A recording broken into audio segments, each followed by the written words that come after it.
Citizens of New York and comrades from the Soviet Armed Forces, welcome to our first news broadcast after today's events. My name is Tatiana Kempinski, and I will be your regular news anchor from now on. We hope in time to obtain the cooperation of most of your familiar TV personalities once they return from a re-education program at our training facilities in Alaska. Meanwhile, I will make sure you get all necessary information about our efforts to restore peace and stability in your troubled country. Our Soviet leaders have been concerned for years by the plight of the poor American people suffering under a corrupt regime.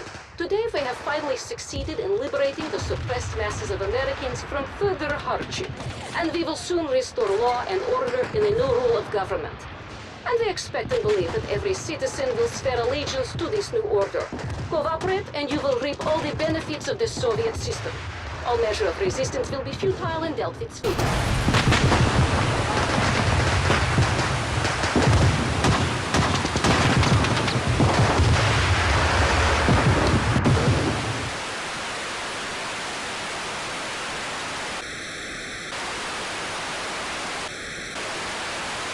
New Yorkers, fellow Americans, I am Chris Stone, the so-called Freedom Phantom. I stand before you today a free man, and how to die a free man. Like you, my world was shattered 8 long months ago. I watched as my family and friends were tortured, captured, and killed. I have nothing left of my former life, except the hope for a better future. A better future for our children, the Americans.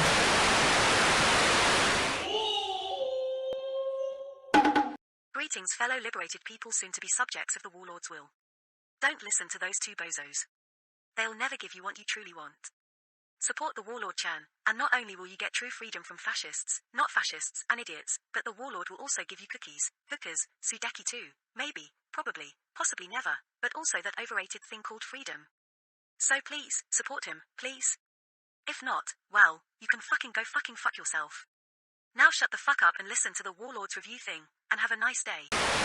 Freedom Fighters, or as it was once known back in its first reveal in E3 2002, as Freedom, the Battle for Liberty Island, is a tactical shooter with hints of stealth gameplay and legalized vandalism known as espionage, developed by Danish developers IO Interactive, known for its famous shoot 'em up, stealth 'em up, and dress 'em up game known as the Hitman series. I mean, there are some subtle hints here and there in the gaming world, and was originally released on September 26, 2003 for the glorious original Xbox, PlayStation 2, Nintendo GameCube, and Windows PCs. Then, and almost out of nowhere, it was digitally re-released via Steam, GOG, Epic Games Store on September 21st, 2020, 5 days off its 18th anniversary. Yet, upon its surprise re-release, it received a lot of fanfare, and rightfully so. And let's get this off my chest really quickly. Like Sudeki, damn, this game is adored by the masses. And again, like Sudeki, many people beg for a sequel to this beloved game of the past. But, unlike Sudeki, there might be a chance of a possible Freedom Fighters sequel in the future. But where does this love come from? Maybe it is its blend of action and tactics. Lead a squad of rebels across the ruins of New York and fight in the oppressive occupying forces using your wit, terrain, unorthodox tactics, and stolen Soviet weaponry. Maybe it's because of the music, produced by Jesper Kid, that adds a heroic backdrop to your struggles for liberation against a desolate and war-torn backdrop of Soviet-occupied America. Or maybe it's the controls. The shooting, fuck no, not really, squad commanding, or the primeval stimulation of simply destroying stuff. Who knows? But hopefully, this is what this broadcast to my loyal and soon-to-be freed and subjugated again masses will hopefully find out. So, let us see the great Soviet army invade the US without any weapons. Tell Bagson to just shut the fuck up. What? Stop! Look on the bright side! At least I'm not hurt. I can go home. And finally, let us see Troy delve into Isabella's plumbing. No wonder, Sister Sludge sure needs a trained surgeon here. Now, let's liberate ourselves from Soviet tyranny, blow shit up, and let us delve into this cult classic of 2003. Fucking hell, how many years has it been now? Freedom Fighters.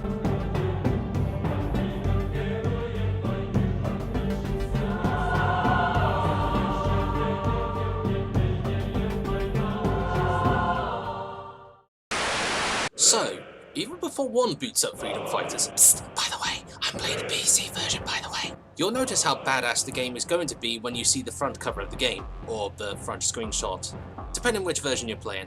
This Sin City inspired front cover, illustrated by Bulgarian artist Alex Maliv, the same guy who illustrated the cover art for the 2nd volume of Daredevil. So, it adds attitude to the game, that of a grounded and gritty game which matches the in-game atmosphere in some levels.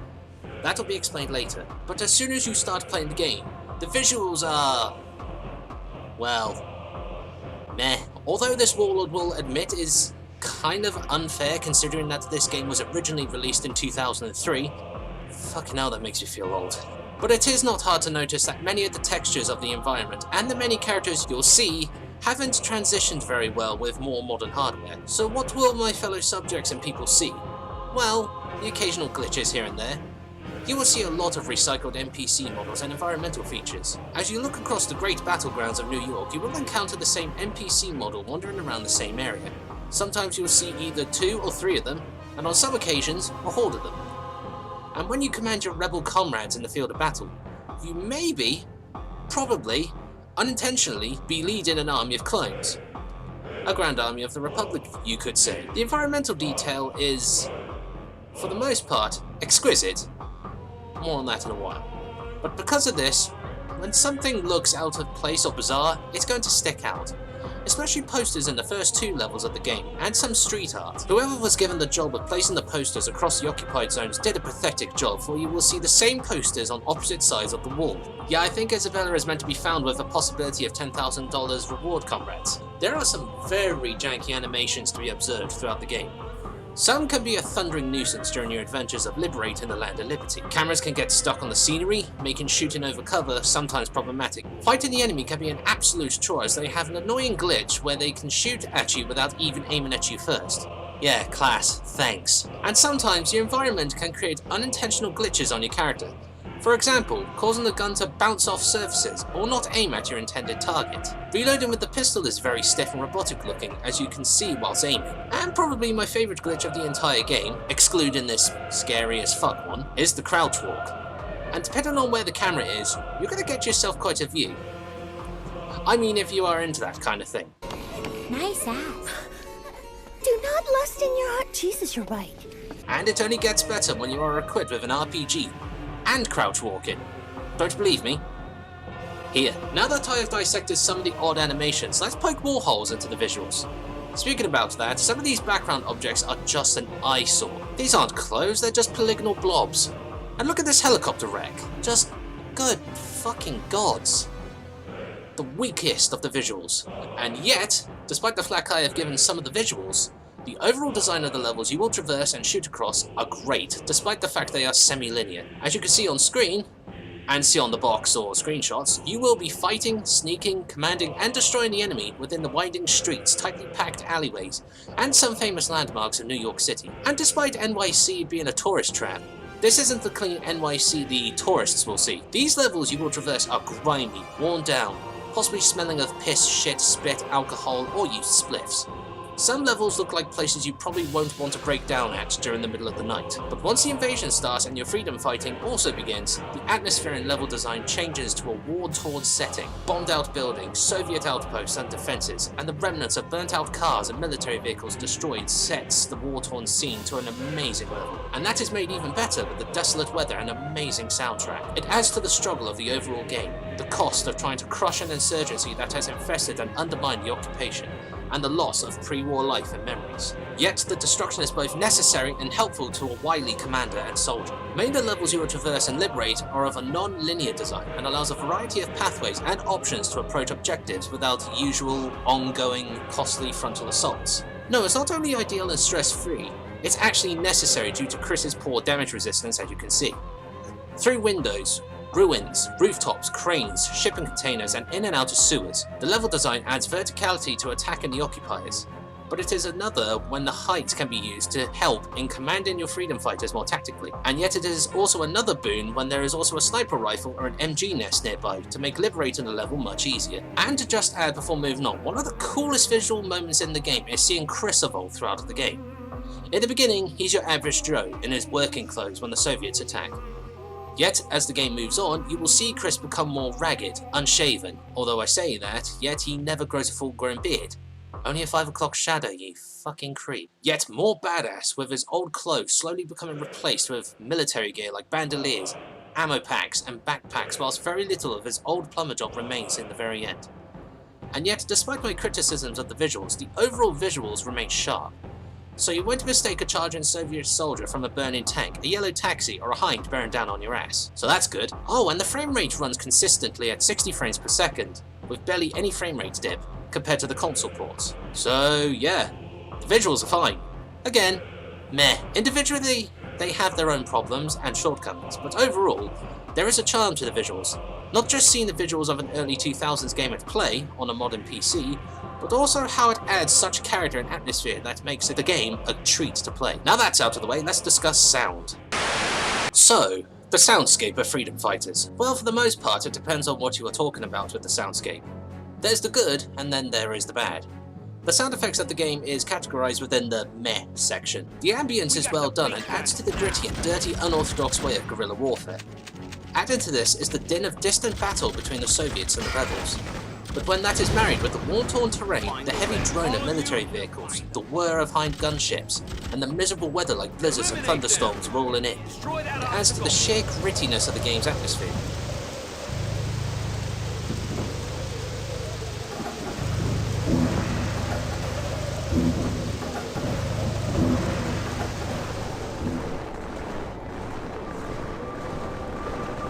Take them down, team!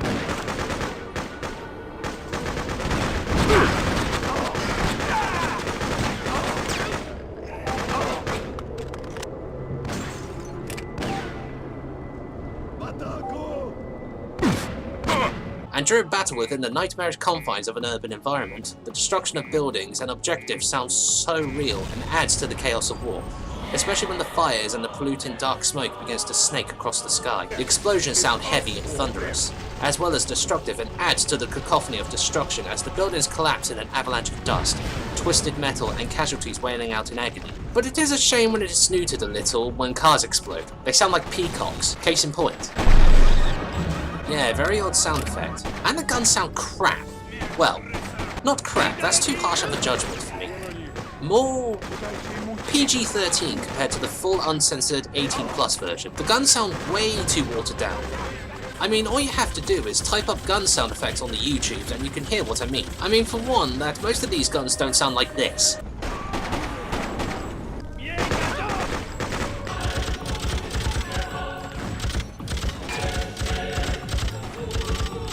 But more like this.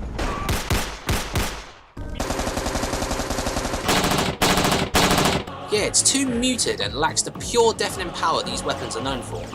So, as Sonic says, that's no good. The music, however, well, I can't think of the right word to say how good it is. So, I think this pretty much sums it up as briefly as possible. Yes! Yes! Yes! Yes!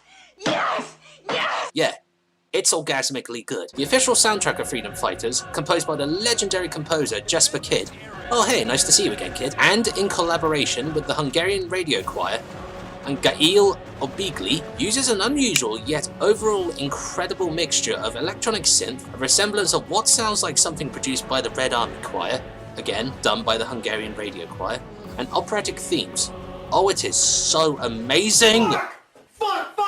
And it adds so much atmosphere and sets the tone of the on-screen situation, like Mark Morgan's Fallout soundtrack from Fallout 1 and 2, even that is hiding out in Rebel HQ underneath the noses of the Soviet occupiers.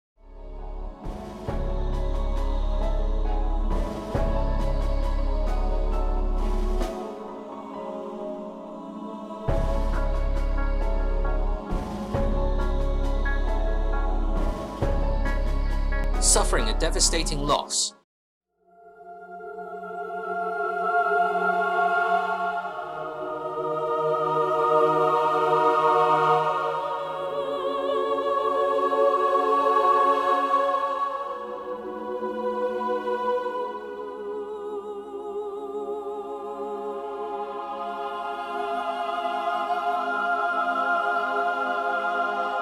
Getting hyped and engaging the enemy within the ruins.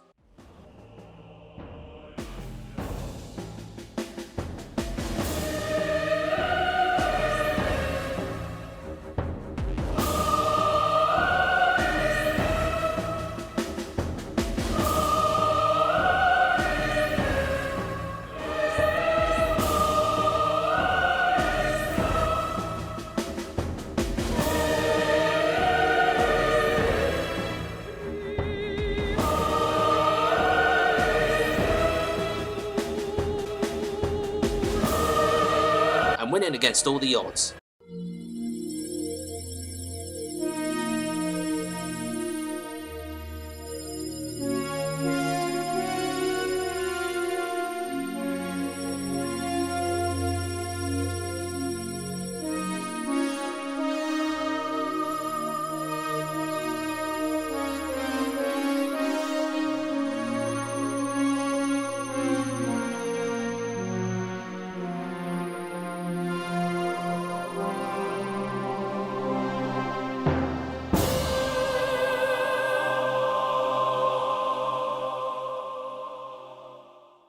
All the music just works wherever and whenever it happens.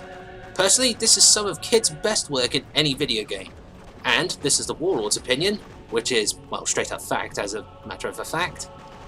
Probably one of the best soundtracks to be ever composed in video game history. My only criticism with the soundtrack is just that it repeats itself throughout your playtime. And after you die, the same soundtrack played repeatedly to the point where it just seems mocking.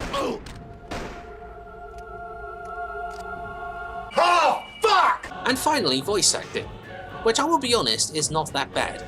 Better than what I expected. The line deliveries are very good, very crisp and clear to understand. And it also adds the necessary tension, sorrow, anger, anguish, and joy when needed. No idea. Besides, I don't follow all that conspiracy crap like you do. What do you mean, conspiracy crap? Doesn't the Soviet invasion of South America bother you? Excellent work. Your handling of the command center was very effective at quelling further advances by the Soviets. Well done indeed. Yeah, well, it's not all good news, Jones. Tell him. Tell him what happened. We're seriously hurting here. I'm sorry to have to tell you, Chris, but your brother is dead. Shortly after he appeared on television, he was taken to Governor's Island. We understand that he was executed personally by General Tatarin. It is said that he died like a man, without a flinch or tear. I know it is painful. I stand before you and the world today to reaffirm the pledge our forefathers made to each other and for each of us. To protect our lives, our fortunes, and our self-worth. So I ask you now to take up arms against the evil invaders and yell in their faces that they will never take our freedom! There are a few hiccups here and there, like the main Soviet characters not speaking their native languages, apart from a few words, here and there. Another is some line delivery sounding very awkward, most notably when your character orders his rebels under his command to do something it just sounds very stitched together.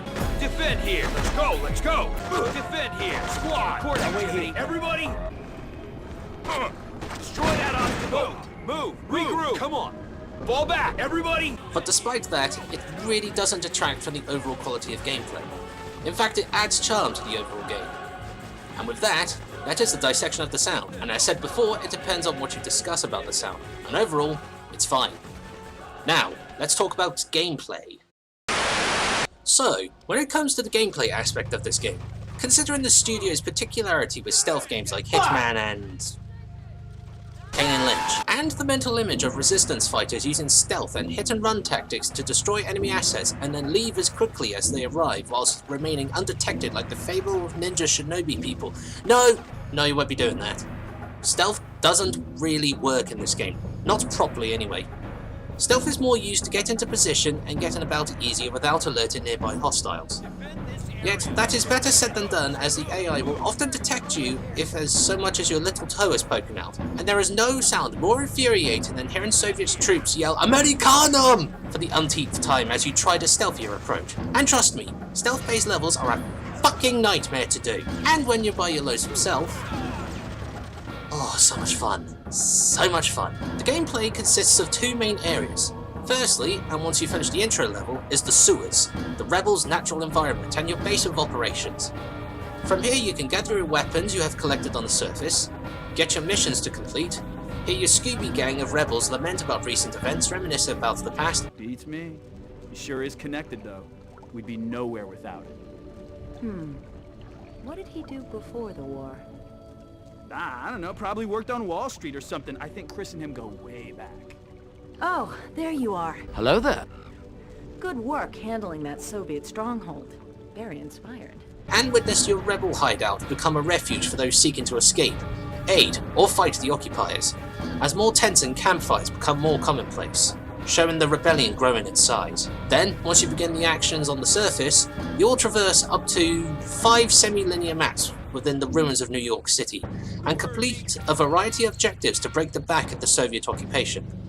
Along the way, you'll command your army of rebel clones, confront the Soviet occupying forces variety of soldiers from the grunts and officers to the heavily armed juggernaut and, honest to the gods, Soviet ninjas. No shit. Use the sewers to move around the landscape and save your progress. Nick their equipment and just be a thundering nuisance to the Soviets. But what do you do, says some rather inquisitive under new management now not subject. Well, I am so glad that you asked, my fellow subject, but also not so. Once you enter one of the many areas to fulfill your rebel output for the month, most of these objectives involve the capture of a local Soviet HQ by storming it and then raising the US flag. Then you have other objectives involving the destruction of war-necessary resources or structures like vehicles, power plants, bridges, helipads and such, as well as the releasing of Soviet prisoners. But one must plan what objectives to attack first, in probably one of the most unique features in a game that I have seen so far. When you successfully attack a certain objective, that repercussion passes on to other areas you need to liberate, and makes other areas easier to traverse. So, for example, if you destroy a helipad in one area, there will be less interference from troop transport helicopters and hind gunships over there as well. Another example is if you attack and destroy an artillery position, you are less likely to be shelled during your incursions elsewhere. See where I'm getting at? In any case, this is the game's way of making the player keep on moving from one area to the next. You know, like a guerrilla fighter. Hit one objective, pull back, move to another objective, nick the Soviet stuff from underneath their nose, blow up the other stuff, then rinse and repeat until you are all done. But don't go all John Rambo during your freedom adventures. Your damage resistance is, well, shit. And like shit, you will drop quickly and make a mess. And for the god's sake, don't charge head on towards the enemy, especially enemy checkpoints, like me, quite a few times. You are but one man against a legion, yet luckily for you, you have a home field advantage and a large band of angry rebels wanting to liberate their homes. Yet despite the shooting, the explosions, the commanding, dying and liberating, the gameplay is only as good as it looks and sounds if the controls are just as perfect. Luckily for you people, the controls are great, easy to understand and are very responsible to your inputs. The game controls, for the PC as you probably know by now, are very simple to use and understand. The W, A, S and D keys will move your dude around. Control to crouch, the mouse to move the camera as well as aim and shoot. The mouse wheel to change what gear and weapons you'll have equipped. The number buttons to command your squad and so on. Very familiar to those who play via keyboard and mouse, and easy to understand for those who must get used to playing this way. Yeah, you will only play via keyboard and mouse in this version, the PC port. No controller to be used.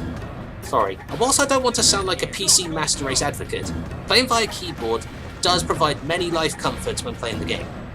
The aiming with the mouse is more responsive and ideally sensitive, making more precise aiming possible, although the gunplay is appalling. More on that in a bit. Commanding the squad is simplified to just the first 3 numerical buttons. Pressing one button once to command one guy, then holding said button again to make the entire team do that order. Simple and easy to understand. Yet it is just as easy to order your team to do the thing you didn't want them to do in the first place. And as stated before, the controls are very easy to understand. Yet there will always be issues, regardless of how loved this certain game is. Some of the buttons must be held to do certain actions on screen. Other times it needs to be pressed just once to do something else. This can be very confusing on some occasions, especially in the middle of a life or death struggle when you want to do one thing but you do something else. Nope, never frustrating at all. The camera is also an asshole. I swear, game cameras from this period were never really that good. And you will run into some debilitating issues occasionally. Like snapping your aim in the wrong direction, which is never annoying during a firefight. And the camera on occasion getting stuck on the scenery or random characters. That on some occasions affect your aiming. So that's good. And to top that off, using the mouse wheel to scroll through your inventory has been used before, but its slipperiness is unforgivable. So for example, in the middle of a firefight, hoping to get the AK-74 to shoot at an assaulting battle group of Soviets, you instead end up equipped with a medipack and heal your healthy self.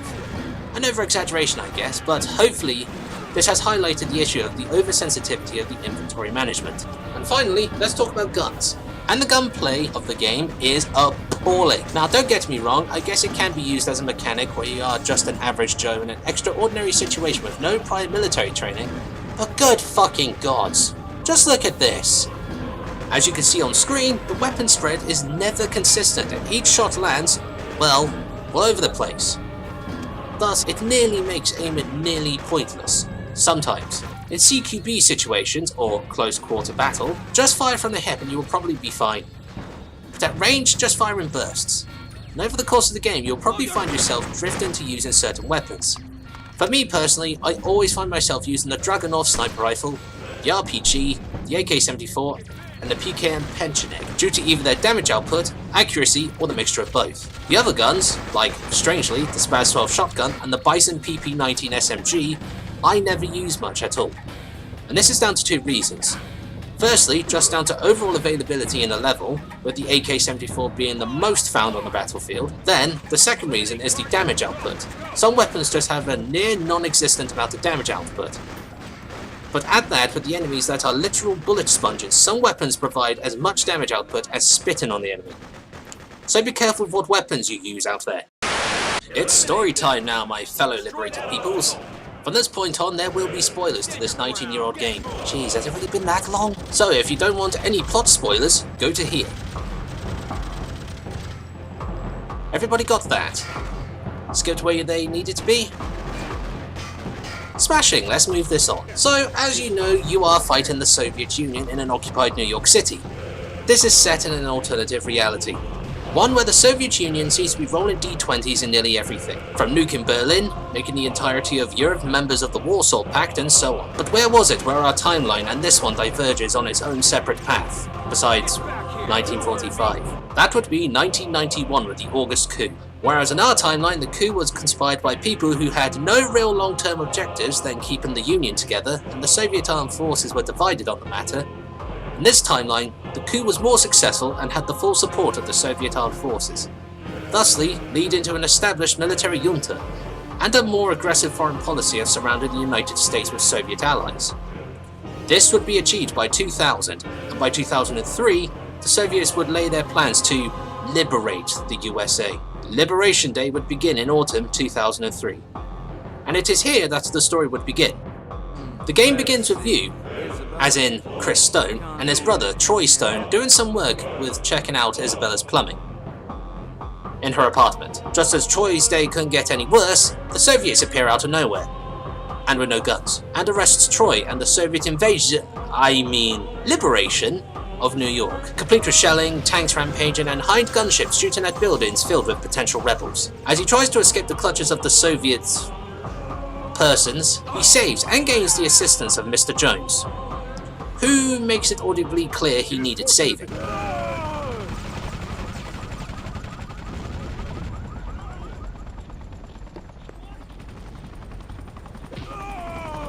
And regroups with Baxter before retreating into the sewers and founding the resistance. But 5 minutes after the initial invasion/liberation, Chris returns to the surface and rescues both the leader of the resistance, Isabella, and Troy within the same day, as well as liberating the local area. And thus ends the first half an hour of the story. From that point, however, the story takes more of a backdrop for the next 3 or so missions, barring a few accidents here and there. While you continue to be a nuisance to the Soviet occupying forces by destroying their resources, kill their troops, steal their shit, and liberate the city, you will form a Scooby gang of rebels fighting alongside you. Alongside your brother Troy, whilst not being the most mentally sufficient in the group, proves himself loyal and refusing to give in.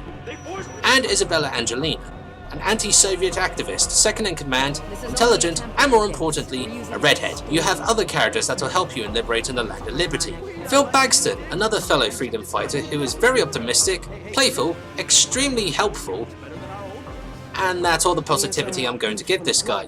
The comic relief is overall utterly useless, full of himself and just extremely annoying. And on top of his self-importance and gung-ho attitude, he does fuck all. He's better off as target practice. Din, the kid Nguyen, your stereotypical gangster from the hood, is probably the most useful character in the game, actually, providing useful intel and alternative ways to get to the objective. And finally, Mr. Jones. Mysterious, looks more like a grandfather figure, yet knows more about the Soviet army than his appearance presumes. But along with a few friends, you will make a few enemies during your freedom fighting adventures. From the large, loud, hairy, and lover of physical violence, General Tatarin, the face and voice of the Soviet propaganda in occupied America, and the constant downplaying of your actions, Tatiana Kempinski. But the story gains prominence again when Troy is captured, then executed after encouraging Chris and the Resistance to keep up the fight after a TV address. This leads to Chris, at the behest of Mr. Jones, to sneak onto Governor's Island and assassinate General Tatarin. And to quickly add an opinion on this level, this is definitely one of the hardest levels in the game, and an absolute headache to slog through. Yet, despite Chris's valiant effort, he returns only to find Rebel HQ captured by the Soviets. Rebels scattered, Isabella captured, and to top that off, Mr. Jones reveals himself as the mysterious Colonel Bulba of the KGB you heard earlier. So, in another bullshit mission just as bad as the previous mission, Chris fights his way out of the sewers he once called home and overrun by the Soviets, by his lonesome self. And after a few accidents and moments I would call bullshit, Chris regroups with the Kid and Bagston in their new outposts.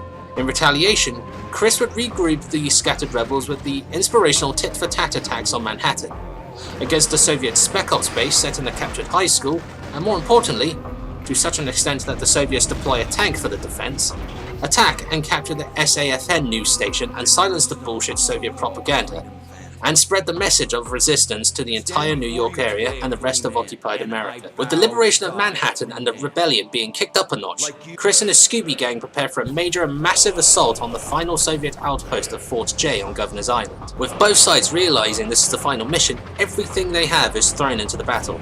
For the player, this is indicated by the fact that this mission is the longest of the levels, combined with deaths and retries, and one of the most difficult of the levels, with the Soviets throwing everything into the battle with battle helicopters, ninjas, literally, but they're not ninjas, they're just Spec Ops soldiers, heavy troopers, and plenty of machine gun nests. They may stop you, as in Chris, every so often, but the Soviets can't deny your victory. Creating an entrance for more rebels to storm the Soviet positions, stealing more weapons from underneath their noses, or more in front of their eyes, destroying their artillery, disabling their helicopters, and fighting your way through Fort J, you forcefully remove every Soviet from this existence and universe. Release Isabella from her imprisonment. Then, on top of washing yourself in the blood of dead Soviet soldiers and wiping them out to the last man, raise the Star-Spangled Banner over Fort J, thusly liberating the entirety of New York. Yet, as everyone else celebrates a hard-fought victory, Chris is more pessimistic of it and worries for the future. And then, the game ends on a cliffhanger. A cliffhanger that may be resolved soon. And with that is the review of Freedom Fighters. And what else can I say that I haven't said already? This game is great, 90% of the time anyway. Everything is put together with care, love, and with enjoyment at the forefront of everything, unlike the Soviet war machine. The music is fan-fucking-tastic. The gameplay is epic and very enjoyable for 90% of the time. And just the idea of being an average Joe leading a bunch of rebels against an overwhelming force and revolt against the odds, and physically transform due to your experiences on the battlefield is, to put it poetically, fucking sweet. Yeah, there is a reason why people love this game and has an overwhelmingly positive rating on Steam and 4.1 out of 5 on GOG, despite some of the defects and bullshit moments. And since I have no second-hand nostalgia for this game, and the fact that I recommend this game wholeheartedly, this game has done something right. Now that this land is free once more, and under new management, I must find another war that is righteous in cause and the enemy of such dickheadedness that forgiveness is non-existent. Luckily, I have found another one already, so I must leave and join my newly befriended comrades to fight the foe. So, until next time, stay tuned to your trusted Warlord and his amazing broadcasts, and I'll tell you of the world I have conquered next. So until next time, this is the Warlord, signing out.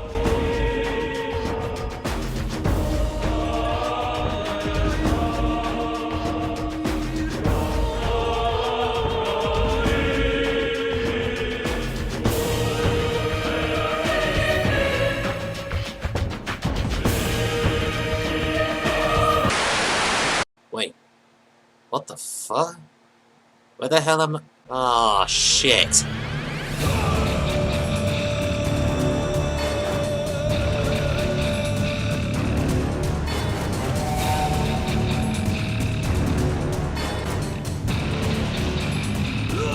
Oh shit, it's Weeb War 2!